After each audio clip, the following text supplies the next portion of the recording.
Hello दोस्तों, आपका हमारे YouTube चैनल में स्वागत है। आज हम आपके लिए साइंस के बेस्ट क्वेश्चंस का महत्वपूर्ण वीडियो लाए हैं। वीडियो में लास्ट तक बने रहिएगा, पता नहीं कौन सा क्वेश्चन आपके एग्जाम में आ जाए, पर देखना आपके एग्जाम में जरूर यहाँ से क्वेश्चन पूछा जाएगा। तो वीडियो को शुरू करते हैं।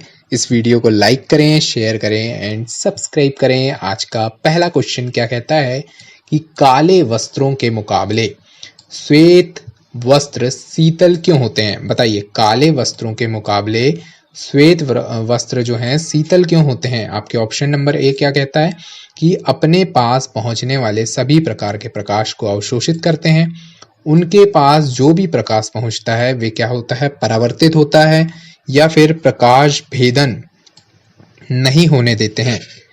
और ऑप्शन नंबर फोर्थ है कि सूर्य के प्रकाश को पूर्णतः शीतल कर देते हैं। बताइए इसका सही जवाब क्या है? तो इसका सही जवाब है ऑप्शन नंबर बी, मतलब कि उनके पास जो भी प्रकाश पहुंचता है उसे वो क्या कर देता है? परावर्तित कर देते हैं। उनके पास जो भी प्रकाश पहुंचेगा उसे क्या करेगा? परावर्तित। काले वस्त्रों के मुकाबले श्वेत वस्त्र अधिक शीतल होते हैं। श्वेत वस्त्र के पास जो भी प्रकाश पहुंचता है वे इसे क्या कर देता है? परावर्तित कर देते हैं। नेक्स्ट क्वेश्चन है question number second. Question second क्या कहता है? देखिए, बर्फ का गलनांक बिंदु क्या है? बताइए, बर्फ का गलनांक बिंदु पूछा है। बर्फ का गलनांक बिंदु क्या है? ऑप्शन नंबर ए है 273 kelvin, B option number B -273 Celsius, option number C है 273 डिग्री सेल्सियस, या फिर ऑप्शन नंबर डी है -273 केल्विन। बताइए बर्फ का गलनांक बिंदु क्या है? तो इसका सही जवाब है ऑप्शन नंबर ए, मतलब कि 273 केल्विन जो है बर्फ का गलनांक बिंदु है। कितना? 273 केल्विन। ठीक है, बर्फ का गलनांक बिंदु 273 केल्विन है। 0 केल्विन या -273 केल्विन को परम शून्य तापमान कहते हैं। किसको? 0 केल्विन या फिर -273 डिग्री सेल्सियस को परम शून्य तापमान कहते हैं। 0 केल्विन या -273 डिग्री सेल्सियस संसार का सबसे क्या है? न्यूनतम तापमान है। 0 केल्विन या 273 डिग्री सेल्सियस गैस के आयतन को क्या कर गैस का आयतन शून्य हो जाएगा, अर्थात इस तापमान पर गैस जो है ठोस का रूप ले लेती है। क्वेश्चन नंबर थर्ड है कि अच्छे उत्सर्जक अच्छे अवशोषक होते हैं। यह नियम किसका है? बताइए, अच्छे उत्सर्जक अच्छे अवशोषक होते हैं। क्या ये किरचॉफ का नियम है, स्टीफन का नियम, न्यूटन का शीतलन नियम, या फिर ऊष्मागतिकी का नियम? अच्छे उत्सर्जक अच्छे क्या होते हैं? अवशोषक होते हैं। किसका नियम है? तो ये नियम है ऑप्शन नंबर ए, मतलब किरचॉफ का नियम।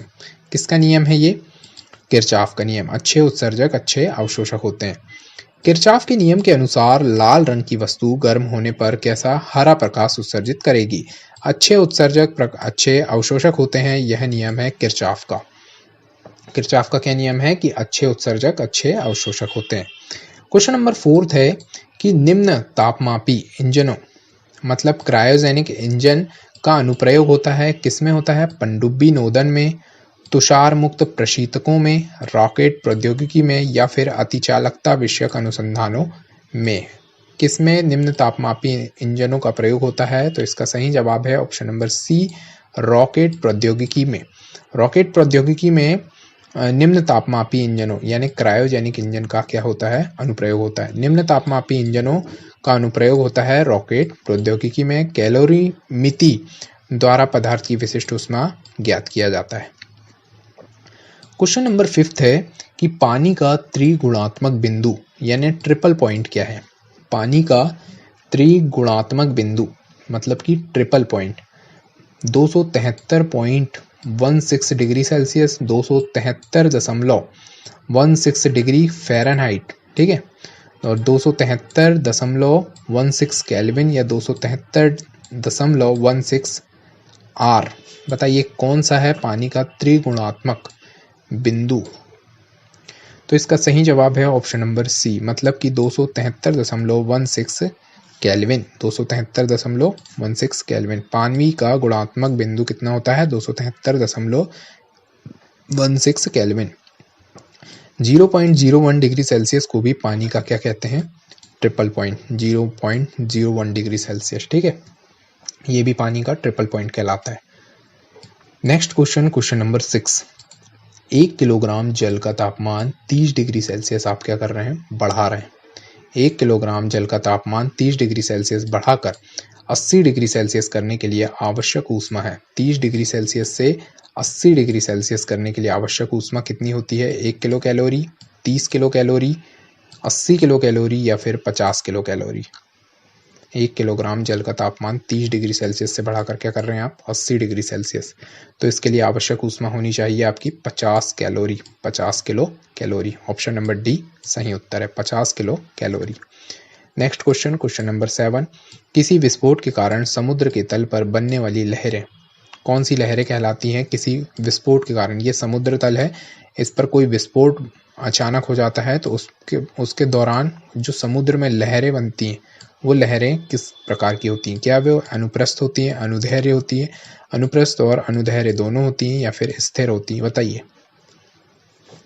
किसी विस्फोट के कारण समुद्र के तल पर बनने वाली लहरें जो हैं वो कैसी होती हैं? अनुदैर्घ्य होती हैं।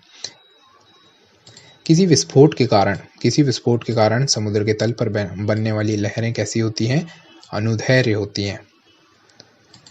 नेक्स्ट क्वेश्चन है क्वेश्चन नंबर 8। इसका क्वेश्चन का आंसर ही सो हो गया है। पेरिस्कोप में निम्न में से किसका प्रयोग किया जाता है? तो पेरिस्कोप में जो है साधारण सीसा का प्रयोग किया जाता है। किसका प्रयोग किया जाता है? साधारण सीसा। पेरिस्कोप क्या है? परिदर्शी कहा जाता है। पेरिस्कोप को क्या कहते हैं हम? परिदर्शी। पेरिस्कोप में कौन सा किसका प्रयोग किया जाता है? साधारण सीसा, ठीक है। क्वेश्चन नंबर 9 क्या कहता है कि लंबी संचारण लाइनों में वोल्टेज में मापा जाता है। किस में मापा जाता है? लंबी संचारण लाइनों में वोल्टेज खालिस्तान में मापा जाता है। बताइए क्या वोल्टेज वोल्ट में मापा जाता है? माइक्रो वोल्ट, किलो वोल्ट या फिर मिली वोल्ट?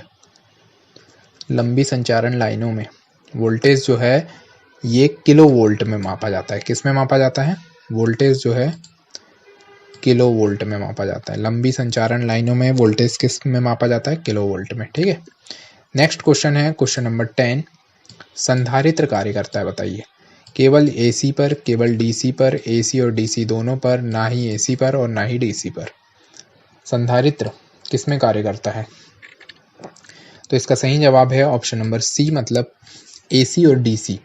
एसी और डीसी इन दोनों पर जो है संधारित्र कार्य करता है। किसमें? एसी और डीसी में। क्वेश्चन नंबर 11 क्या कहता है कि निम्न में से कौन सी फ्लक्स की एक इकाई नहीं है? बताइए। फ्लक्स की एक इकाई नहीं है। वेबर, टेस्ला, मैक्सवेल या फिर ये सभी जो हैं ये फ्लक्स की इकाई नहीं है। कौन सी फ्लक्स की इकाई नहीं है? तो इसका सही जवाब है ऑप्शन नंबर बी, मतलब टेस्ला जो है वो फ्लक्स की इकाई नहीं है। टेस्ला फ्लक्स की एक इकाई नहीं है। चुंबकीय क्षेत्र का एसआई मात्रक क्या होता है? टेस्ला होता है। यानी फ्लक्स की इकाई क्या क्या होती है? वेबर होती है, मैक्सवेल भी होती है, लेकिन चुंबकीय क्षेत्र की इकाई जो है, चुंबकीय क्षेत्र की इकाई क्या होती है? टेस्ला होती है। क्वेश्चन नंबर 12 है।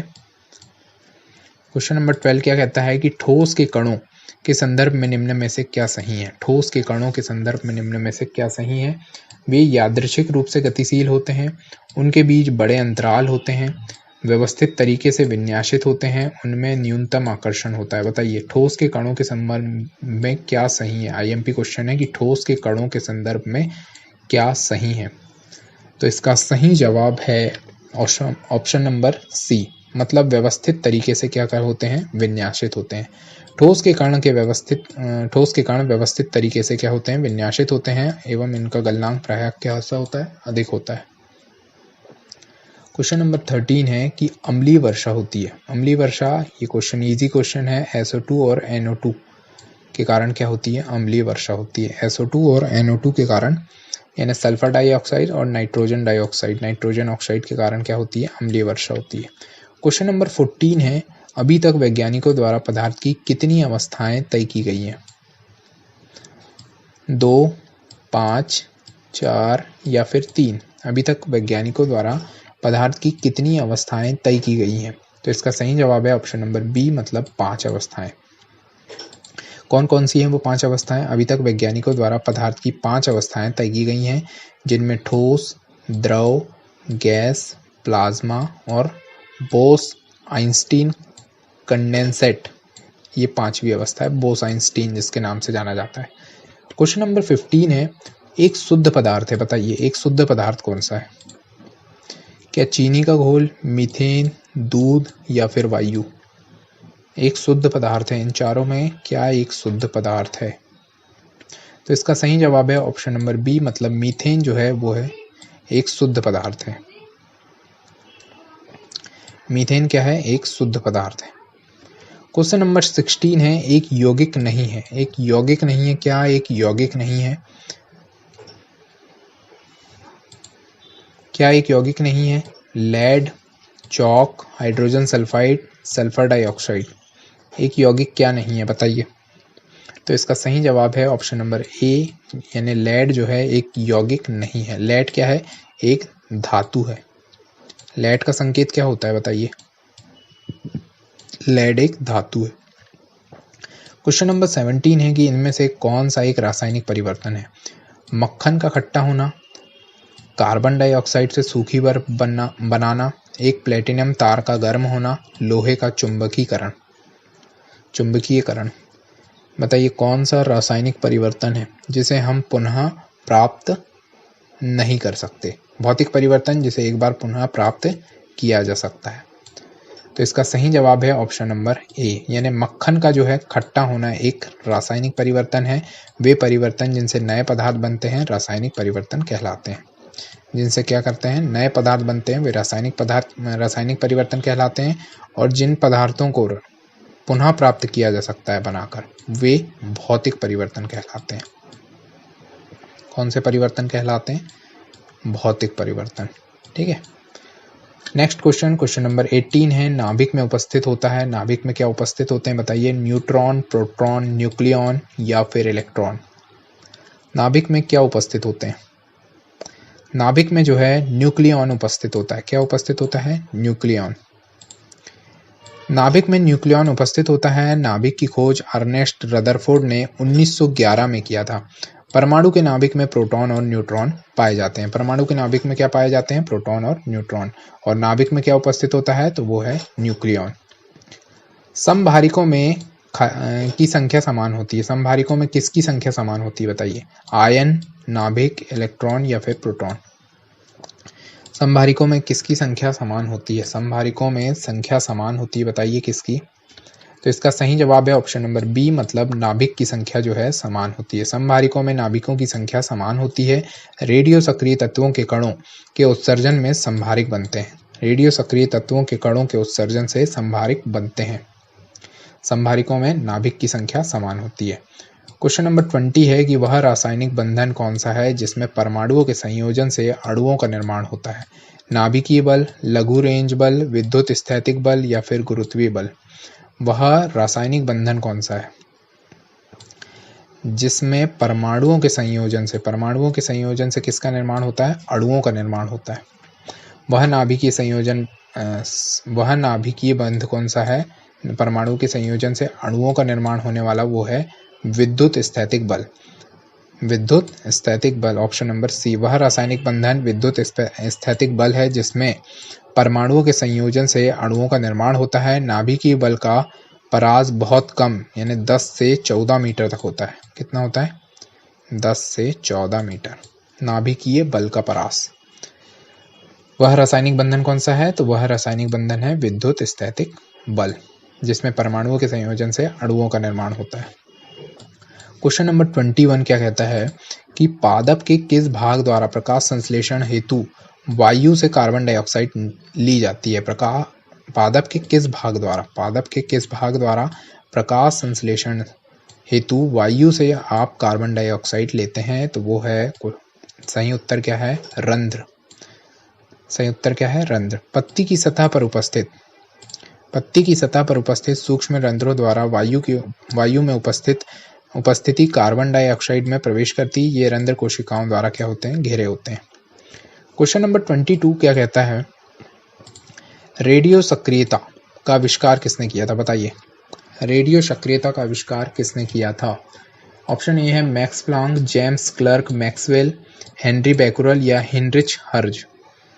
रेडियो सक्रियता का आविष्कार किसने किया था? तो इसका सही जवाब है हेनरी बैकुरल। हेनरी बैकुरल ने रेडियो सक्रियता का आविष्कार किया था। किसने किया था? हेनरी बैकुरल ने रेडियो सक्रियता का आविष्कार किया था। प्लांक ने प्लांक ने क्या दिया? वीन प्लांक नियम का प्रतिपादन किया। वीन प्लांक नियम का प्रतिपादन किया। आइंस्टीन ने प्रकाश विद्युत प्रभाव की व्याख्या की। आइंस्टीन ने क्या किया? प्रकाश विद्युत प्रभाव की व्याख्या की। आइंस्टीन ने प्रकाश विद्युत प्रभाव की व्याख्या की और आइंस्टीन को नोबेल पुरस्कार से क्या किया गया? सम्मानित किया गया। जेम्स क्लार्क मैक्सवेल ने 1865 ईस्वी में विद्युत चुंबकीय सिद्धांत का प्रतिपादन किया था। नेक्स्ट क्वेश्चन है क्वेश्चन नंबर 23। क्वेश्चन नंबर 23 क्या कहता है कि परमाणु विखंडन की प्रक्रिया है। परमाणु विखंडन की प्रक्रिया है, बताइए। परमाणु विखंडन की प्रक्रिया है परमाणु रूपांतरण। एक भारी परमाणु नाभिक के उपखंड एक नए नाभिक के गठन के लिए 2 या 2 से अधिक। और ऑप्शन नंबर डी है अणुओं के उपखंड। तो इसका सही जवाब है ऑप्शन नंबर बी, मतलब एक भारी नाभिक का 2 छोटे छोटे हल्के नाभिकों में विभक्त होना। ये क्या कहलाती है? परमाणु नाभिकीय विखंडन अभिक्रिया। एक भारी नाभिक परमाणु के उपखंड। ठीक है।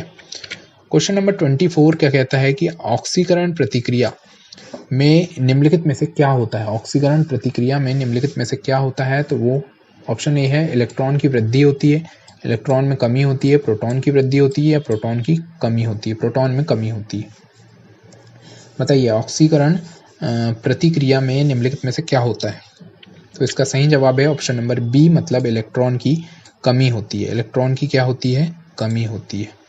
ऑक्सीकरण अभिक्रिया में क्या होता है? इलेक्ट्रॉन की कमी होती है। ऑक्सीकरण प्रतिक्रिया में इलेक्ट्रॉनों की कमी होती है। किसी तत्व की संयोजकता में वृद्धि होना ऑक्सीकरण कहलाता है। किसी तत्व की संयोजकता में वृद्धि होना ऑक्सीकरण कहलाता है। किसी तत्व की संयोजकता में वृद्धि होना ऑक्सीकरण कहलाता है। क्वेश्चन नंबर 25 है कि निम्न में से कौन सा एक कैटायन है? बताइए कौन सा एक कैटायन है? कौन एक कैटायन है? तो ये है कार्बोनेट। क्या कैटायन है? Hydroxide, nitrate, ammonium. कौन कैटायन है बताइए? तो इसका सही जवाब है ऑप्शन नंबर डी, मतलब अमोनियम क्या है? एक कैटायन है। अमोनियम क्या है? एक कैटायन है।